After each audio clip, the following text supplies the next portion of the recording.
Hello guys, welcome back to our channel. நான் தான் உங்கள் பிரு. நாம் இன்னைக்கு இந்த வீடியோவில் பார்க்க போகிறது, இப்போ புக் மை ஷோவில் தமிழ் டப்பிங்கோட ஸ்ட்ரீம் ஆகிட்டு இருக்க ஒரு டாக்குமெண்ட்ரி ஃபிலிமான ப்ளூ வேல் படம் எப்படி இருக்குது அப்படிங்கிறத அந்த வீடியோவில் பார்க்க போகிறோம். ஸோ இந்த படத்தோட டைட்டிலை பார்க்கும்போது இந்த டைட்டிலை நம்ம எங்கேயோ கேள்விப்பட்டிருக்கோமே அப்படிங்கிற ஒரு ஃபீல் எல்லாருக்கும் கொடுத்துருக்குன்னு நினைக்கிறேன். எஸ், கொஞ்சம் வருஷத்துக்கு முன்னால் இதே மாதிரியான டைட்டிலில் வச்சு ஒரு கேமில் அடிக்ட் ஆகி நிறைய பேர் அவங்களோட வாழ்க்கையை இழந்திருக்காங்க அப்படிங்கிறத நம்ம நியூஸில் கேள்விப்பட்டிருப்போம். ஸோ அதே கான்செப்ட் தான் இந்த படத்தோட ஒரு கதையாக அமைச்சு கொடுத்துருக்காங்க. அதில் படத்தில் ஒரு அக்கா தங்கச்சியை காட்டுறாங்க. ஸோ இந்த அக்கா தங்கச்சியில் தங்கச்சி ரொம்ப வந்து சுட்டித்தனமாக அக்கா கூட எந்த நேரமும் சண்டை போட்டுட்டு இருக்க ஒரு பேசட். இப்படி துரு துருன்னு ஜாலியாக என்ஜாய் பண்ணிட்டு இருந்த அந்த பொண்ணு ஒரு கட்டத்துக்கு மேலே ஓடுற ட்ரெயினில் போய் விழுந்து இறந்து போகிறா. அதை லைவ்ல வீடியோவும் எடுத்து சோஷியல் மீடியாவில் போஸ்ட் பண்ணுறா.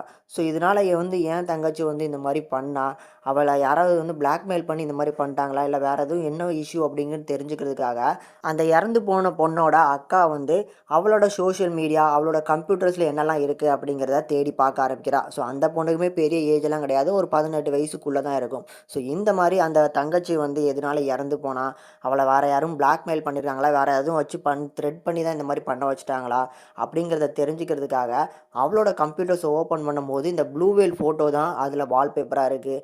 அதில் நிறைய சம்மந்தப்பட்ட எல்லாமே இந்த ப்ளூ வேலை சம்மந்தப்பட்டமாக இருக்கேன்னு அதை அனலைஸ் பண்ணும்போது அது ஒரு கேமு. அந்த கேமில் விளாடுற நிறைய பேர் இந்த மாதிரி இதாகிட்டு இருக்காங்க அப்படிங்கிற மாதிரியான இதுவும் தெரிய வருது.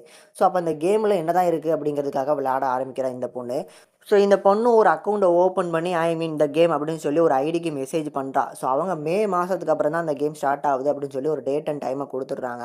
ஸோ இதுக்கப்புறம் அந்த டேட் அண்ட் டைமில் இவள் கேம் விளாட ஆரம்பிக்கும் போது என்னென்ன நடக்குது, கடைசி வந்து அது என்னெல்லாம் தெரிஞ்சுக்கணும்னு நினச்சி உள்ளே போகிற இவளுக்கு என்னென்ன விஷயங்களை ஃபேஸ் பண்ணுறா, கடைசி இதுலேருந்து வெளியே வர முடிஞ்சா இல்லையாங்கிறது தான் இந்த படத்தோட ஒரு மொத்த கதையமாக அமைச்சு கொடுத்துருக்காங்க. படம் பார்க்கறதுக்கு அமேசிங்கான ஒர்க்குங்க. கண்டிப்பாக இந்த சச்சிங் படத்துலேருந்து நிறைய கான்செப்டை எடுத்திருக்காங்க. ஆனால் இந்த படத்துக்கு அது தேவைப்பட்டிருக்கு. ஸோ இந்த சச்சிங் படம் பார்க்காதவங்களும் தெரிஞ்சுக்கணும்னு நினைக்கிறேன். இந்த சோஷியல் மீடியா, ஆன்லைன் பிளாட்ஃபார்ம்லாம் வந்து அதுவே வந்து ஆன் ஸ்க்ரீனில் காமிச்சு சூப்பராக எக்ஸ்பிளைன் பண்ணியிருப்பாங்கல்ல, அதே மாதிரியான மெத்தட்ஸில் இங்கே நிறைய சோஷியல் மீடியாஸ், ஆனால் பேர்கள் எல்லாமே மாற்றி மாற்றி யூஸ் பண்ணதெல்லாம் நல்லா இருந்துச்சு. அண்ட் ஆல்சோ ஒரு டாக்குமெண்ட்ரி ஃபிலிம் அப்படின்னு சொன்னாலுமே எந்த இடத்துலையுமே டாக்குமெண்ட்ரி ஃபிலிம் பார்க்குற மாதிரியான ஒரு ஃபீல் கொடுக்காம சூப்பராக அமேசிங்காக எக்ஸிக்யூட் பண்ணியிருக்காங்க படத்தோட டேரக்டர். அண்ட் பர்ஃபார்மன்ஸை சொல்லவே வேணாம். அந்த எல்லாருமே ஹீரோயின்ஸ் வந்து சின்ன ஏஜில் இருக்கிற ஒரு பொண்ணை மாதிரி தான் இருக்கிறாங்க. ஆனால் இப்படிப்பட்ட ஒரு பர்ஃபார்மன்ஸை கொடுத்து இந்த படத்தை ஹோல்ட் பண்ணியிருக்காங்க அப்படிங்கும்போது கண்டிப்பாக பாராட்டக்கூடிய ஒரு விஷயம் தாங்க. தென் படத்தோட ஸ்க்ரீன் பிளே அண்ட் சினிமோட்டோகிராஃபிக்கு தேவையான அளவுக்கு எல்லாமே சூப்பராக ஒர்க் அவுட் பண்ணியிருக்காங்க. படத்தில் எந்த இடத்துலையுமே ஸ்க்ரீன் பிளே நகரும் போது இந்த இடத்துல போரிங்காக இருக்குது, இது தேவையில்லாத சீன் அப்படின்னு சொல்கிற மாதிரி எந்த இடத்துலையுமே ஃபீல் ஆகல. அந்த அளவுக்கு ஸ்கிரிப்டியாக சூப்பராக எடுத்து கொடுத்துருக்காங்க. அண்ட் தமிழ் டப்பிங்குமே நீட்டாக பண்ணியிருக்கனால பார்க்கறதுக்கு நல்லா ஒரு படமாக கண்டிப்பாக ஃபீல் ஆச்சு. கண்டிப்பாக ஒரு ட்ரை பண்ணி பாருங்கள். படத்தை ஃபேமிலியோட பார்க்கலாமான்னு கேட்டிங்கன்னா அடல்ட் கண்டென்ட் அப்படிங்கிற மாதிரிலாம் இருக்காது.